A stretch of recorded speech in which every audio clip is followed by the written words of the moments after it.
Merhabalar, mutfağıma hoş geldiniz. Bugün mutfağımda domates soslu, tavuklu, spagetti makarna yapacağız. Ben yarım paket uzun spagetti makarna kullanacağım. Arzu ettiğiniz makarnayı kullanabilirsiniz. Yarım adet tavuk göğsüm var. 3 adet domates, 1 adet kuru soğan, 2 tane ince yeşil biber ve 3 diş de sarımsak kullanacağım.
Sarımsaklarımı da içerisine doğrayacağım.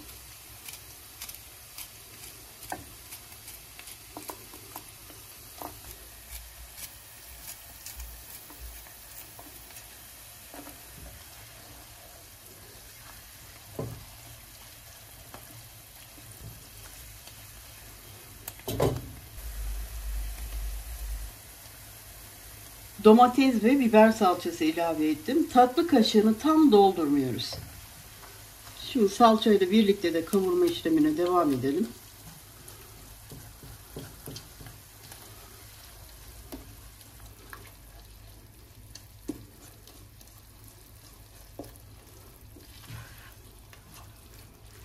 Salçayla da 1-2 dakika kavurduktan sonra rendelediğim domatesi ilave ediyorum.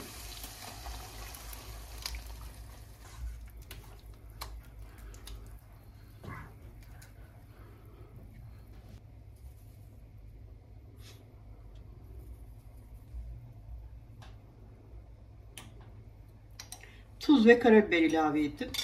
Şimdi biraz pişmesi lazım.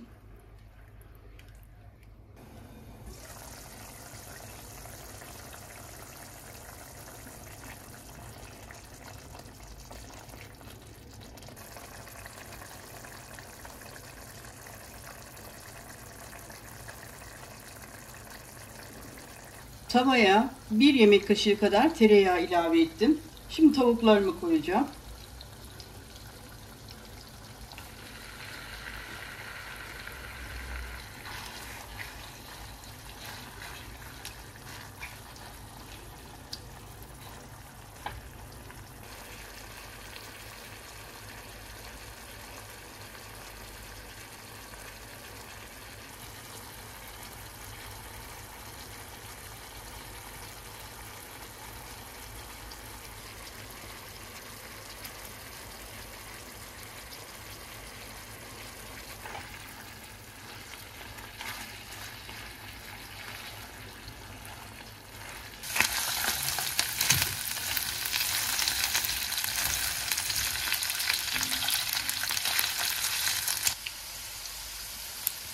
Çok az bir tuz ilavesi yaptım. Ve tavuklar benim istediğim gibi de kızardılar.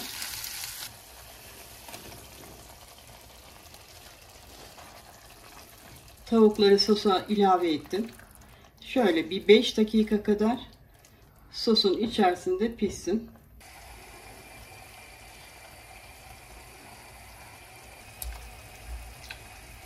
Biraz sıvı yağ koydum.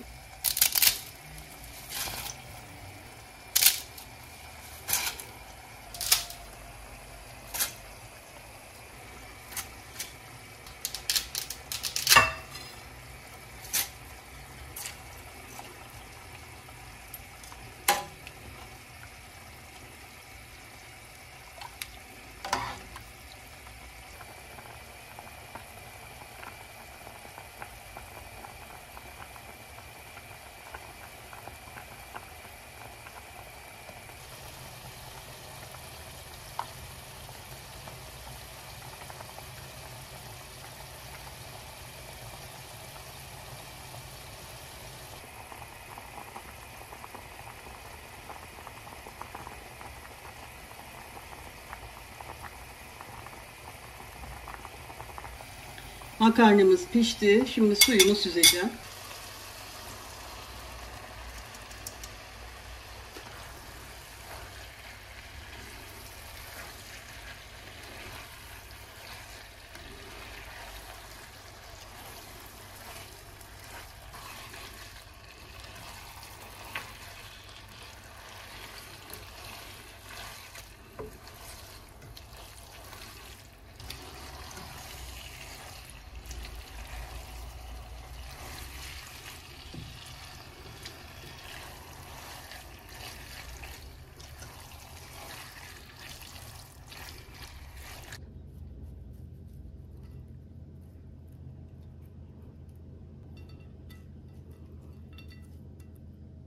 Evet, domates soslu, tavuklu, spagetti makarnamız pişti ve servisinde yaptım. Misler gibi de kokuyor. Sizler de sevdiklerinize yapın.